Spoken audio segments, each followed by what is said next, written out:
Ahí está, perfecto.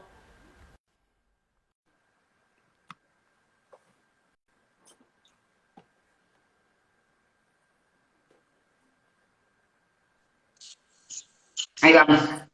Hola, Nahuel. Ahora te hago la presentación oficial. Para los que no la conocen, Natalia Salvo es una gran colega, abogada, madre, luchadora, con principios, muy valiente, muy valiente. Si hay algo que me genera a mí muchísimo respeto, es la gente que conserva sus convicciones en los momentos adversos y da la batalla, aún sabiendo que está en inferioridad de condiciones. Realmente es algo que me llena de orgullo que haya gente así y merece mi respeto y admiración. Ella es miembro de la corriente de abogados 7 de julio, de abogados laboralistas, y hoy nos va a hablar de toda la evolución normativa en el contexto del COVID y la defensa de los derechos de los trabajadores. A su vez, no solo es una gran comprometida con los derechos de los trabajadores, sino también de sus colegas abogados y abogadas litigantes. Así que, reitero, es un honor tenerla a Natalia con nosotros. Natalia, te escuchamos. Bueno, buenas tardes a todos y a todas. Gracias, Nahuel, por la presentación. Me congratula muchísimo poder compartir este espacio con ustedes en un momento de mucha particularidad y excepcionalidad, Nahuel, ¿no? Como veníamos conversando previo a esta charla. Yo creo que en un grupo de abogados y abogadas avesados y conocedores de la normativa, o de la exégesis de la normativa, me parece un espacio, y eso le propuse a Nahuel, importante y fundamental para hacer una suerte de sucesión normativa, pero sobre todo desde la perspectiva de la razón de ser del derecho al trabajo y la télesis o la finalidad del derecho al trabajo. En un momento en donde el discurso, si se quiere, con otros eufemismos, otros subterfugios lingüísticos, intentan también, intentan o pretenden hacer pasar el derecho al trabajo como inservible o culpable, si se quiere, de las crisis actuales y absolutas, ¿no? Íntegras que atraviesa el Estado, que atraviesan determinadas cosmovisiones del Estado, no solamente a nivel nacional, sino también, si se quiere, continental y mundial. Entonces, me parece que poner en contexto las normas, advertir que el derecho, como yo soy bastante obsesiva con este concepto, pero que me parece muy importante, el derecho es un discurso cuyo significado específico está en pugna constante, y está en pugna por los intereses que hay debatiendo el significado y la interpretación de ese discurso y de ese derecho. Por supuesto que el derecho no puede predicarse que dice cualquier cosa, hay interpretaciones que son admisibles y otras no. Pero fíjense cómo las nociones de libertad o la noción de trabajo, de salud, adquieren distintos significados según quien enarbole el discurso. Entonces, dicho desde este punto de vista y advertidos de que el derecho no es un compartimento estanco, desde el punto, no coincido en absoluto con la visión que él señala de que el derecho es una ciencia dura, pura, aséptica, observar todo lo que sucedió a lo largo de la pandemia desde esta perspectiva. El derecho lo que intenta, para mí, a nivel general, en cualquier disciplina, es no cosificar al ser humano, ¿sí? No igualarlo a una cosa, a un ente susceptible de apreciación pecuniaria. Creo que en esto vamos a estar de acuerdo todos, independientemente de las divergencias que puedan existir. Y digo esto porque hemos vivido casi todo el siglo XX en gran pugna entre si primaba el orden público económico, en los dichos de los sajones, o el orden público de protección laboral, en nuestro caso. O si se quiere, el sentido antropocéntrico del derecho. Nosotros tenemos el privilegio de, a partir del 2004, con el fallo Aquino, poder hablar del sujeto de preferente tutela constitucional, que la doctora Daniela Ducro hizo en reiteradas oportunidades alusión a este concepto que están en considerando 3 del fallo Aquino, que después rescata la jurisprudencia de la Corte, en Madorrán también, y en una sucesión de fallos. Esto es importante para ver que la jurisprudencia pretoriana de la Corte, cuando quiere incidir axiológicamente en una determinada disciplina, lo hace. También sucedió en 1993 con el fallo Rodríguez con embotelladora, cuando específicamente se hablaba de la interpretación del artículo 30, y la Corte, sin ningún tipo de tapujo, hace alusión a que ese fallo, si hacía una interpretación del artículo 32 original de la Ley de Contrato de Trabajo amplia, aplicando la solidaridad en la responsabilidad de las obligaciones contractuales, iba a aventar las inversiones económicas en nuestro país. Entonces, tal como dijo Nahuel, me parece que es interesante, si somos abogados, por lo menos desde el plano del derecho, tener una interpretación con hilación y con coherencia en ese aspecto. O se mete o no se mete en cuestiones económicas la Corte, o la jurisprudencia pretoriana en este aspecto. Lo que rescata la Corte con el sujeto de preferente tutela constitucional no es más ni menos que la razón de ser del derecho al trabajo. El derecho al trabajo parte de un reconocimiento del antagonismo, que yo siempre digo es absolutamente irreductible en este modo de producción capitalista. No se puede disolver. Y esto es importante, más allá de que parezca una verdad de perogrullo, porque ustedes saben o sabemos, sobre todo los que son laboralistas, que se ha intentado a través de la teoría comunitaria de la empresa, donde tiremos todos juntos para un mismo lado, disolver este conflicto inicial que está presente en todo el desarrollo de la relación contractual. Hay conflicto y el derecho para poder igualar y lograr el artículo 16 de la Constitución Nacional dentro de la empresa, que no es nada más ni nada menos que el instrumento del 14 bis, traer el 16 de la Constitución Nacional dentro de la empresa, tiene que hacerlo a través de un orden público de protección, con normas imperativas, inderogables, indisponibles e irrenunciables. Entonces, desde este punto de vista, cada vez que nos vengan a hablar de privilegios, tenemos que rescatar nuevamente ese concepto de la Corte, que ese privilegio no es por una cuestión subjetiva, si el trabajador es bueno o malo, si el empresario es bueno o malo. Es una protección por las condiciones materiales, estructurales y objetivas que se da este modo de producción.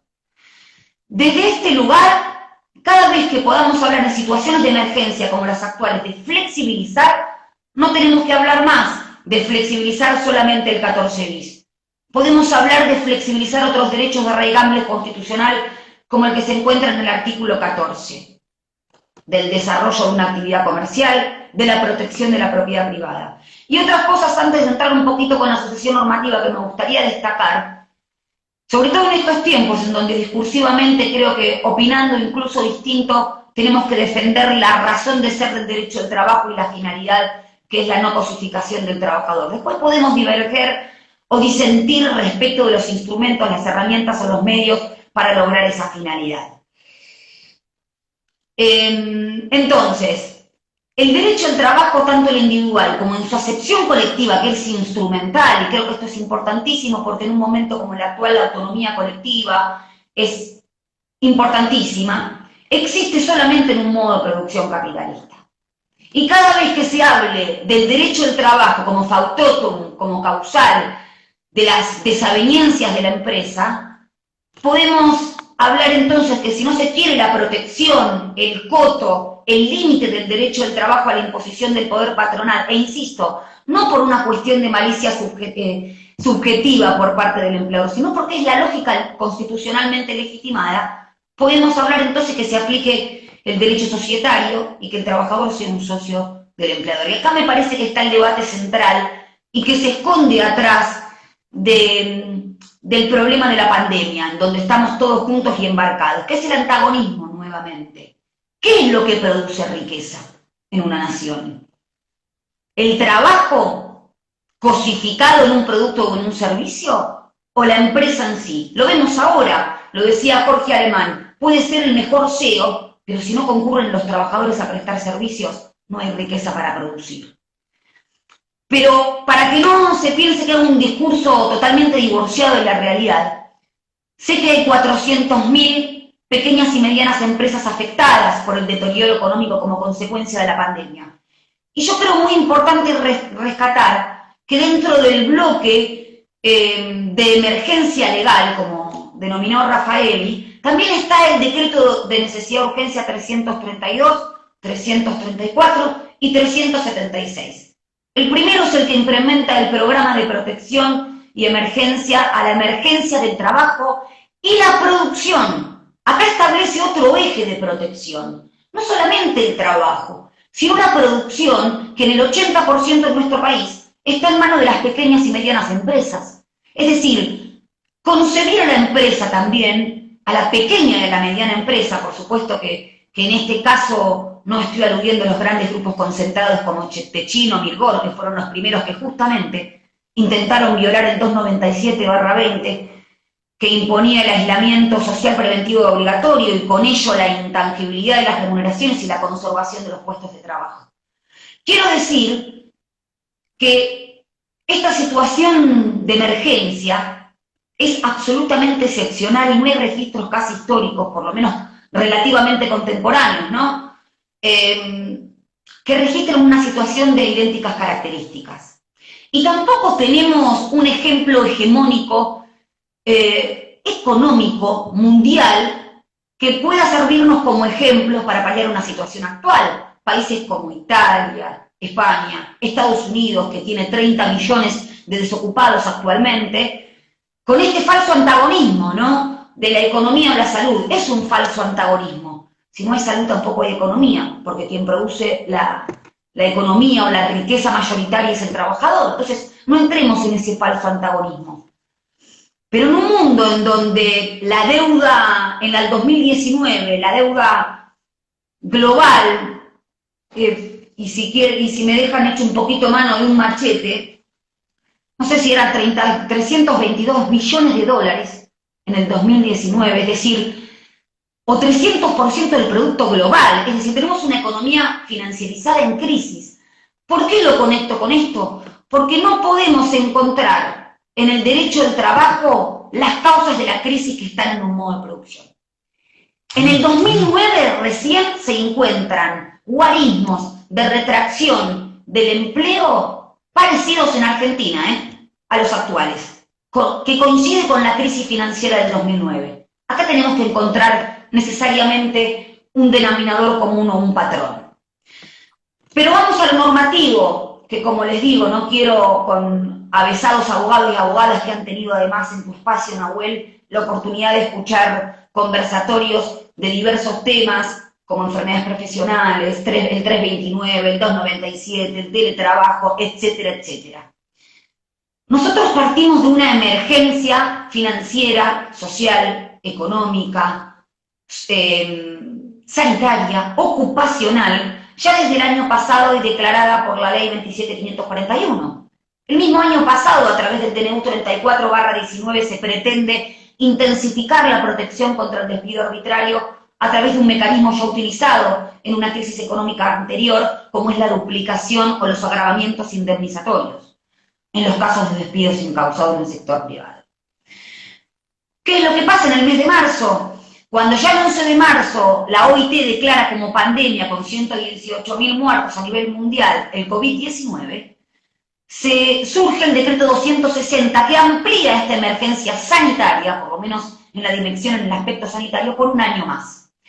Inmediatamente, y creo yo desde un punto de vista bastante oportuno, adecuado y afortunado, se dicta el 19 de marzo el 297/20, que en lo que hace a nuestro aspecto, y que mucho se ha debatido en este espacio y en otros también, suspende y lo deja como trabajo prohibido. Esto es importante porque si hay trabajo prohibido no puede haber suspensión por voluntad del empleador, como se ha aludido, ni por fuerza mayor, ni por falta de disminución de trabajo, etc.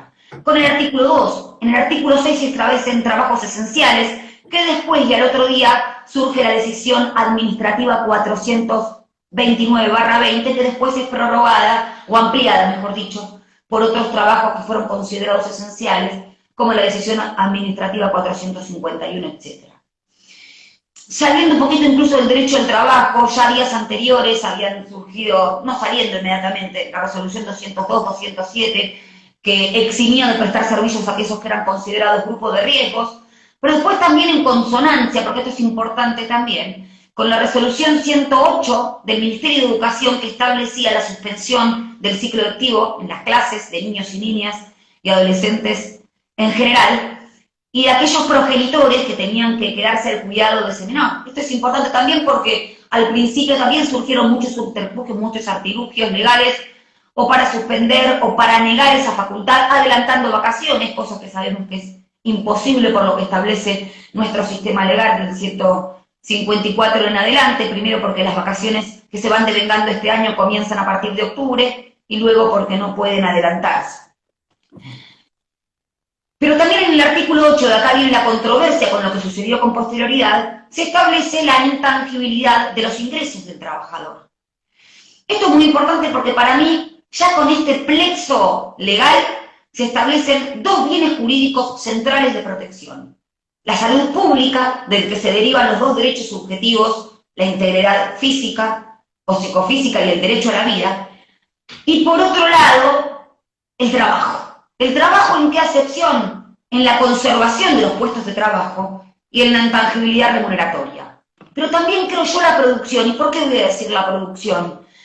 Tal como decía Aldo Ferrer, el economista, el concepto de empresariado nacional debería ser un concepto político, porque también, y como reitero, es el que coadyuva a la producción, las pequeñas y las medianas empresas en un 80% en nuestro país. Digo que es un concepto político porque es imposible tenerlo divorciado de estas circunstancias y saber que son también quienes ponen el hombro para salir de esta situación. Entonces, para mí son esos tres ejes: salud pública, trabajo, remuneración, conservación de puestos de trabajo y producción. Por supuesto, en pequeña y mediana empresa, ¿sí? Para mí esos son los tres bienes jurídicos a conservar. Por supuesto que como el derecho no es un compartimento estanco, y la interpretación no tiene que nunca ir en desmedro de otro derecho, lo que tiene que hacerse es conciliar. Y la conciliación es muy difícil, porque acá hay otro aforismo en el que yo descreo absolutamente, y es en esto de mi derecho termina donde empieza el tuyo. Para mí no es así, y siempre lo explico con un ejemplo muy básico. Tal vez es para el derecho privado y no para el orden público laboral eso. Yo creo, Nahuel, y esta es una opinión personal, que por supuesto a mí después no me gustaría seguir aburriendo y abrir a las preguntas que los colegas quieran hacer. Dale. Yo creo que en general, es como decía Yerin, el derecho es una conquista. Y creo que los modos de producción generan las instituciones jurídicas de protección de cuyos bienes resultan fundamentales. El capitalismo, con sus 500 o 600 años de evolución, generó a la propiedad privada y al contrato, si se quiere, como institutos jurídicos fundamentales. ¿Esto quiere decir que pierde relevancia? No, pero ya con que lo naturalicemos y que supongamos que cae por la divina providencia es muchísimo, porque entonces vamos a ver que es un terreno de disputa el derecho. También a veces nos corren por otro lado, ¿no? Como digo yo, nos corren por izquierda y dicen, bueno, pero ustedes son muy objetivos o son muy estructurados. Bueno, el derecho está destinado a regular conductas. La objetividad, la generalidad, la constancia es fundamental para que sirva con esa finalidad ordenadora, pero también para no ser totalitario debe establecer o contemplar los mecanismos de modificación, los mecanismos democráticos de modificación. Por eso cuando, otra cosa que parece una pavada, las fuentes materiales y las fuentes formales. El derecho siempre es un punto de llegada, la ley formal. ¿Un punto de llegada a qué? A ese antecedente, ese hecho social que le sirvió de legitimación. Pasó, estemos de acuerdo, ¿no?, con la interrupción legal del embarazo, era un debate que hace 20 años prácticamente no estaba en escena, ahora ¿por qué sí? Pasó con el divorcio en 1984-85 y con infinidad de temas que no es patrimonio de ninguna disciplina. Porque justamente las sociedades cambian y van teniendo la íntima convicción, y ahí voy a la costumbre como fuente del derecho, ¿se acuerdan o recuerdan la costumbre contraria a la ley? Que no era nunca fuente del derecho, pero ¿qué pasa cuando ese elemento objetivo de la conducta, que es la conducta en sí, reiterada, uniforme, además, empieza a tener la plena convicción de que eso necesita protección estatal? Ahí me parece que está el punto donde surgen las grandes modificaciones. Entonces, con que no naturalicemos que ese ordenamiento jurídico va a ser siempre el mismo de acá a 400 años, yo creo que es un gran punto de partida. Que no es un compartimento estanco, que el derecho intenta proteger a un sujeto que sufre, que nace, que tiene contingencias biológicas, sociales, etc. Entonces seguía, hablamos de la 27541, del 34/19, del 260, del 297, de la decisión administrativa 429 y siguientes y concordantes que amplían los trabajos esenciales. Pero también el 23 de marzo la OIT misma dictó normas para intentar, remitiendo incluso a la recomendación 176 que pretende menguar las consecuencias perniciosas de una crisis, para que no se extinga el contrato de trabajo por motivos tecnológicos y económicos. A mí a veces me parece, sobre esto me sucedía cuando estudiaba, que hay ciertas normativas que parecen meramente declamativas, ¿no? Uno sabe que es inaplicable, o a veces la cita porque queda frondoso y bonito. A mí me parece que es el momento justamente para traer y bajar a la realidad esos principios y saber que es una puja que va a continuar cuando nosotros perezcamos, si Dios quiere, por quienes nos continúen y nosotros recogemos la bandera de otros quienes nos precedieron. Daniela Ducró aludía a lo que decía Estela Ferreirós en momentos como estos, de volver a los principios. ¿Y por qué rescato la razón de ser del derecho al trabajo? Justamente porque el principio axiomático es el principio protectorio, que no es un privilegio. Es el reconocimiento del conflicto y la institucionalización de ese conflicto. Y la protección a través de un orden público de protección. Entonces, ahora tenemos, me parece, dos cosas muy importantes. Por un lado, el bloque federal constitucional y por otro lado, el bloque legal de emergencia. Por eso, cuando se empezaron a usar el 221, el 220 de la Ley de Contrato de Trabajo, pretendiendo, ya con el 297 vigente, suspender, y como, bueno, reiteradas voces también dijeron que era fraude laboral en los términos del artículo 14, y el artículo 12 del Código Civil y Comercial, pretendiendo utilizar una norma de cobertura, ¿cómo conciliamos estos dos bloques?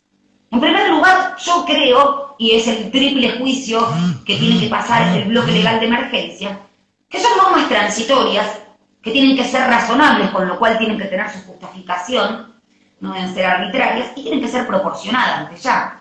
Y en esta proporcionalidad, la adecuación de medio a fin, me parece que está la labor humana, en los tres poderes constituidos del Estado y de nosotros como defensores de un derecho humano fundamental como es el trabajo, de conciliar los derechos que están en el bloque constitucional, en un momento de emergencia. A mí, yo me siento incómoda, sobre todo con abogados y abogadas, si relato lo que dice la Constitución, el Pacto de San Salvador de Costa Rica y el artículo 6 del Pacto Internacional de Derechos Económicos, Sociales y Culturales, etc., porque los conocemos todos. Conocemos el 14 bis. Lo que me parece es, ¿cuál es la clave de bóveda de interpretación de esa Constitución? Si vamos a seguir interpretándola a la luz del artículo 14 y 17, sin incluso estar, ahora utilizo un término muy de moda, autopercibidos como trabajadores y trabajadoras, que también lo somos, porque también generamos riqueza, por más que seamos trabajo autónomo, o si vamos a seguir considerando que el privilegio lo tenemos los trabajadores y las trabajadoras cuando los rescatados en cada crisis del capitalismo tardío financiero, que es el que nos toca vivir, son los grandes grupos económicos concentrados, en un mundo en donde el 1% de la población mundial tiene la mayor cantidad de riquezas. Y ahí me parece fundamental el momento para revisar qué hay atrás de la pandemia. Otra vez el antagonismo. ¿Qué es lo que va a suceder entre capital y trabajo? Pero en este caso, por la evolución del capitalismo que nos encontramos, tenemos un capitalismo financiero con una economía del 80% financiarizada y una economía real del 20%. Eso también es importante. Y por eso levanto la pequeña y la mediana empresa. Y por eso al pequeño y mediano empresario, que creo tiene que también, al igual que el movimiento obrero organizado, tener conciencia de que son los productores de la riqueza nacional. Y que ¿quién va a pagar los platos rotos de esta crisis? ¿Quién generó esta crisis? Bueno, o sea, se puede decir que obviamente la pandemia, saliendo de teorías conspirativas, se mostró la incapacidad o la ineficiencia absoluta del mercado para regular cuestiones que teóricamente era experto en regular. Países que han desfinanciado sus sistemas públicos de salud no han podido afrontar la pandemia. Pongo Italia como ejemplo otra vez, o Estados Unidos. Entonces, me parece importante destacar esto, y además porque creo que es un momento en donde la palabra perdió peso, y esto saliendo un poco del derecho. Y creo que nosotros lo podemos ver en lo que se pregona en un determinado tratado internacional que parece que pierde peso: la dignidad humana, el sentido pro homine, el sentido antropocéntrico, el derecho al trabajo como medio indispensable para la realización de otros derechos humanos consagrados en la Constitución Nacional. Creo que ahí está la puja, y por eso arranqué con esto que puede ser muy aburrido, o arranqué y seguí con esto que puede ser muy aburrido, que es el derecho como una puja de sentido, como un discurso que se está pujando el sentido continuamente. Bien, para seguir un poquito con las normas, creo que deben evaluarse las políticas de un determinado gobierno a la luz de los determinados acontecimientos que se van sucediendo. Por supuesto, la caída de la economía mundial del 5, el 6 o el 10% que se pregona para este año no es patrimonio argentino también, pero parece que el decreto 332 con este programa de asistencia al trabajo y a la producción fue muy atinado, por lo menos en lo que respecta a cuestiones que pueden parecer insuficientes, pero creo yo adecuadas, como la reducción o la supresión de las contribuciones patronales a un 95%, como el sueldo complementario, con un máximo de un salario mínimo vital y móvil, depende si la empresa cuenta con más o menos de 100 trabajadores, si cuenta con más de 100 trabajadores, darle la posibilidad de incluirse en el repro. Es decir, yo creo que estas medidas fueron de importancia capital para no suponer que hubo un desdén con otro sector que han sido absolutamente golpeados. Incluso viendo ya los requisitos que se tienen presentes para que los empresarios puedan acogerse a este régimen, como que hayan sufrido una gran baja de su plantel de trabajadores y trabajadoras por el COVID, o porque son grupo de riesgo, o que su actividad está dentro de las que han tenido una gran retracción de la demanda, etcétera, etcétera. Bueno, más o menos habiendo hecho este raconto y poniendo de relieve cuáles son los bienes jurídicos fundamentales de protección, ahí veo una pregunta acerca del 223 bis. Bueno, después, Nahuel, no sé si querés. Sí, cuando termine la exposición contestamos. Todavía quedan minutos, así que... Bárbaro. Sí, no creo igual que los agote, prefiero que pregunten los colegas y las colegas. No, volviendo entonces, habiendo hecho una pequeña sucesión normativa de relevancia fundamental en el ordenamiento jurídico laboral, por lo menos. Una normativa profusa, pero creo que tenemos que quedarnos con esto. ¿Cuáles son los bienes jurídicos protegidos? Que si en un momento de emergencia nosotros bajamos las banderas jurídicas, no estoy hablando de política partidaria, jurídicas, de la razón de ser y la finalidad del derecho al trabajo, la verdad que justamente en un momento de emergencia, no proteger, o que el derecho al trabajo no tenga su carácter tuitivo y imperativo para proteger a los sectores más vulnerables, entonces nos tenemos que ir a casa en ese aspecto. Reitero entonces, los bienes jurídicos protegidos, que si ustedes se fijan, salud, trabajo y producción, si se quiere también son la razón de ser del Estado moderno. Cualquiera que se precie de liberal no va a ceder la administración, la disposición y la gestión, si se quiere para utilizar términos más tecnocráticos actuales, de la educación pública o de la salud.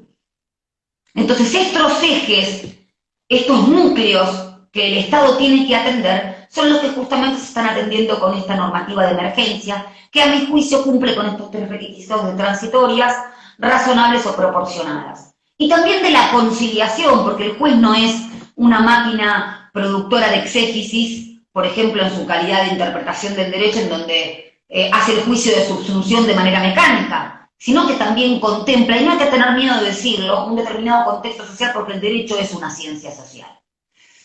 Y sobre todo cuando tenemos un juez que debe ser imparcial, y no violar, por supuesto, el principio de congruencia, bilateralidad, etcétera, etcétera, pero no neutral. Porque nuestro derecho no es neutral. porque la razón de ser está en ser justamente compensatorio de esa desigualdad que de por sí ya existe en la relación laboral, tal como lo establece el 17 bis de la Ley de Contrato de Trabajo. Entonces, yo creo que hay que recuperar en estos momentos de tanta restricción normativa la finalidad también de los principios generales del derecho al trabajo, como ideas fuerzas, como en su triple I, como le explicamos a los alumnos, en su función integradora, informadora e interpretativa que tienen los principios, y en su carácter axiomático, fundante, basal, el principio protectorio, pero también el principio de ajenidad en su triple nota, ajenidad en los instrumentos, ajenidad en los riesgos, ajenidad en los frutos, por supuesto, pero también en los riesgos. Incluso hay institutos jurídicos de la Ley de Contrato de Trabajo que están absolutamente cuestionados por si se quiere quebrar este principio de ajenidad, como son el mismo Instituto de la Suspensión. El principio de primacía de la realidad, y también, citando por tercera vez a la doctora Duclos, en su brillante exposición, el principio de justicia social, del artículo 11, y que es también un principio basal y distintivo de nuestra disciplina jurídica.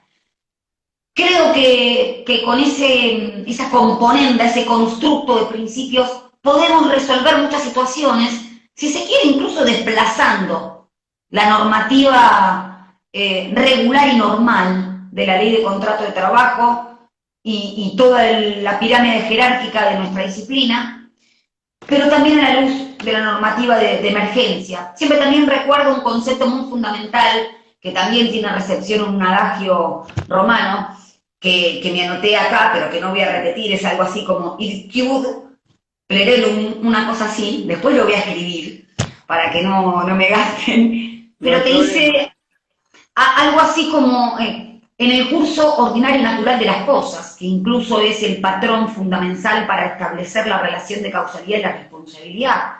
Cuando el curso natural y ordinario de las cosas se altera por circunstancias de emergencia o excepcionales, el derecho tiene que salir justamente a tomar medidas de emergencia y excepcionales. ¿Para qué? Y ahí vuelvo en un momento en donde estamos todos cruzados por el dataísmo, por la profusión de información en todo sentido. Yo siempre trato para comprender, que soy bastante dura para comprender algunas cosas, sobre todo si se trata de economía y en general, pero me interesa poder comprender en cuestiones básicas. Por eso vuelvo siempre a los principios, a la finalidad del derecho en general, a los bienes jurídicos que se intentan proteger. Si no nos perdemos en laberintos normativos y perdemos la razón de ser y la finalidad del ordenamiento jurídico. Entonces me parece que hay que rescatar conceptos fundamentales, por eso no vengo a contar nada nuevo. Sí a dar esta perspectiva, que me parece muy importante, sobre todo en abogados y abogadas litigantes, que continuamente se enfrentan diariamente con estos problemas y son los que ven cara a cara al trabajador y a la trabajadora. Y están de cara directa con la tragedia o de perder el trabajo, o también de relatar que pierden el trabajo en una pequeña y mediana empresa donde el empleador hizo extremos esfuerzos para poder mantener abiertas las persianas. Entonces, abrevar el derecho en su noción más descarnada de realidad no es solamente mirar al trabajador, sino también al que genera del otro lado el trabajo, la pequeña y la mediana empresa. Con esto no quiero igualar, y ni que se interprete, la igualación del trabajador al empleador, porque insisto, el derecho al trabajo es unidireccionalmente protectorio, sin perjuicio de las cuestiones subjetivas que crucen al trabajador individualmente considerado o al sujeto colectivo. De hecho, no puedo dejar de mencionar también incluso las denuncias que hace poco el doctor Raffaelli manifestó y que todos los que ejercemos en el fuero del trabajo nos resulta de público y notorio conocimiento, que ha sido el derecho al trabajo, hemos sido tratados como mafiosos, como carancheros, se hablaba de la industria del juicio, y yo siempre mencionaba lo mismo, no hay industria del juicio si no hay industria del incumplimiento contractual. Quienes hacen o se dedican específicamente al sistema de prevención y de riesgos del trabajo lo sabemos. Pero sin embargo siempre se pone foco, énfasis en la cuantía de la vida humana, lo que está establecido en las indemnizaciones forfatarias de por sí del derecho del trabajo. Entonces, acá está el punto, me parece. Hemos sido atacados los abogados laboralistas, han sido atacados los trabajadores individualmente considerados, las organizaciones sindicales, la justicia y el trabajo.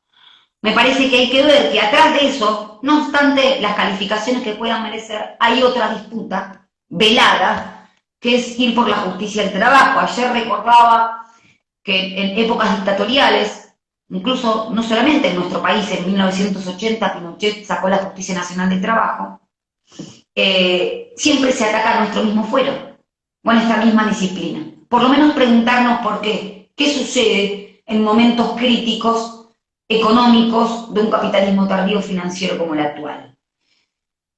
Abro al debate si quieren, porque si no voy a seguir aburriendo con exactamente lo mismo. No, yo primero que nada te estuve escuchando atentamente, como toda la audiencia que está muy activa comentando. Magistral tu exposición.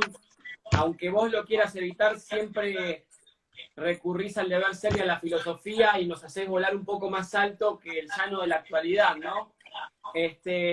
Hablabas del 14 y del 14 bis, y a mí se me viene a la mente que esto de la participación en las ganancias, que algunos lo ven como comunista, yo, todos me conocen, comunista no soy, y sí aliento la participación en las ganancias, porque un país al que admiro bastante en muchos aspectos es Alemania, y los trabajadores ahí participan en las ganancias. Claro. Un claro ejemplo es la aerolínea de bandera de ellos, Lufthansa, que repartía jugosas ganancias a fin de año a sus trabajadores. Eso hace que el trabajador se comprometa mucho más, porque va a decir, yo me gasto, pero voy a recibir un beneficio. Entonces, no está pensado, y Alemania es un país ultracapitalista, uno de los más productivos del mundo, o sea que, visto desde cualquier lugar, la participación en las ganancias es algo que hay que contemplar y reglamentar. Después, por supuesto, vos hablaste, y enseguida trajiste a colación, yo había hecho la anotación sobre que el trabajador es un sujeto de preferente tutela constitucional, cuando hablabas de no cosificar al ser humano por el derecho. Había ahí una pregunta de cómo veías vos, Natalia, la cuestión que se está dando ahora con los acuerdos del 23 bis, si los considerabas válidos o no. Algo dijiste, pero esa es la pregunta que más ruido hizo. La hizo la doctora Minucci, creo, si no me equivoco. ¿Qué tenés para decir al respecto? Algunas palabras. Tenemos, según mis cálculos, 9 minutos más de transmisión. Ok. Bueno, visto desde el punto de vista jurídico, desde ya que, primero que el 223 bis no es un modo de suspensión en particular. Pero los acuerdos, si se refieren a los acuerdos, como consecuencia de la última resolución del Ministerio de Trabajo relativa a la posibilidad de celebrar acuerdos que contemplen hasta un 75% del salario neto, creo que en principio son absolutamente cuestionables, sobre todo porque a algunos se intentan aplicar hasta retroactivamente. También porque, como escuché por ahí, la representación de los intereses colectivos o la representación sindical es una representación del interés colectivo, con lo cual nunca puede estar legitimada para representar a la baja. Con lo cual, la verdad que los considero que son polémicos y no van a tener suerte en cualquier tipo de judicialización por su propia nulidad. Pero no le quiero escapar a la jeringa para completar la frase, y creo que también es cierto, y esto lo hemos debatido con muchas compañeras, en particular colegas que también hacen derecho sindical, que hay empresas que también tienen que cerrar sus persianas en el caso de que no tengan la posibilidad de celebrar estos acuerdos. También quienes dicen que esta restricción, esta mengua, es absolutamente contraria, yo lo considero, el artículo 8 del decreto 297, pero de algún modo no impactaría en el bolsillo del trabajador por el monto de viáticos, etcétera, etcétera.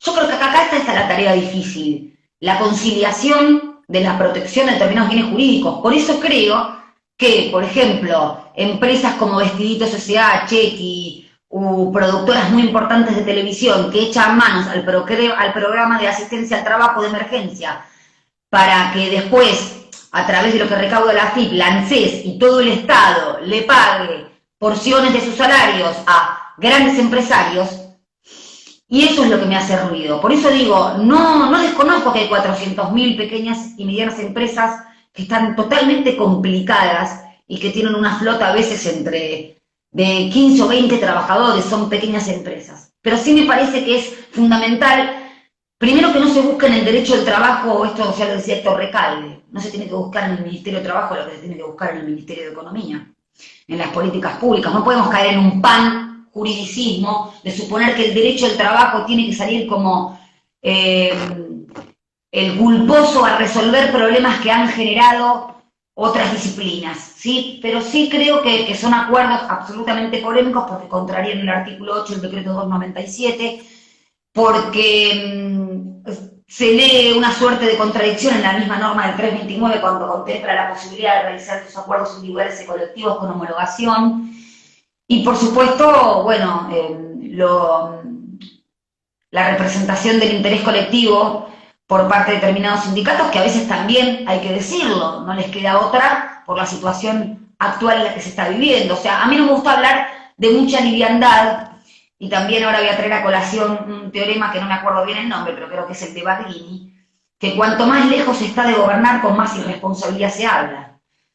Quienes tienen la responsabilidad, o lo vemos nosotros como abogados, todos ganan un juicio por nosotros. Cuando se gana un juicio es gracias a Dios, y cuando lo perdemos es por culpa del abogado.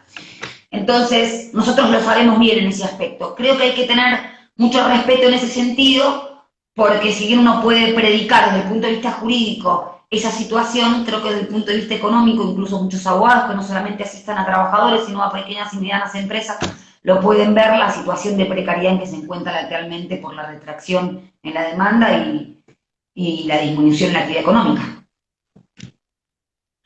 Bueno. Excelente, Natalia Salvo. Quedan 5 o 4 minutos. O sea, Cantá, ¿querés? Seguiría con las preguntas, pero quiero cerrar acá contigo en la cresta de la ola de popularidad. Tuvimos más de 100 personas todo el tiempo en línea. Después veremos las estadísticas también de Facebook, cuánta gente nos vio. No me reduzcas a una estadística, Nahuel, por favor, ¿eh? No, acá nosotros publicamos todas las estadísticas, somos transparentes. Está muy bien. No, muy bien. Como siempre es un honor, esperemos poder volver a contar contigo. Muchas gracias por darnos tu visión. Estamos con la doctora Natalia Salvo, abogada, miembro de la corriente 7 de julio de abogados laboralistas, una amiga que nos ilustró desde varios puntos de vista que exceden el derecho del trabajo sobre la situación actual, tanto a nivel local como mundial. Así que, Natalia, muchísimas gracias por haber estado hoy con nosotros en este espacio. Muchísimas gracias a vos, Nahuel, y a todos y a todas los que estuvieron escuchando. Buenas tardes. Bueno. Te saludo. Ahí se va Natalia. Bueno, nada más por hoy. Es viernes. Nuestra frase de cierre. Acuérdense también estas dos frases de Quevedo que dicen que cuando prima la mentira y el mundo es injusto, qué peligroso es tener razón. La segunda, poderoso caballeros don dinero. Vean quién se favorece con el cierre de la justicia hoy, los sectores concentrados, por supuesto. Recuerden también que en épocas de engaño universal, decir la verdad se convierte en un acto revolucionario. Recuerden también, queridos amigos y amigas, que podrán robarnos las ideas, pero nunca la creatividad, y que Dios nos bendiga a todos. Muchas gracias. Buen fin de semana.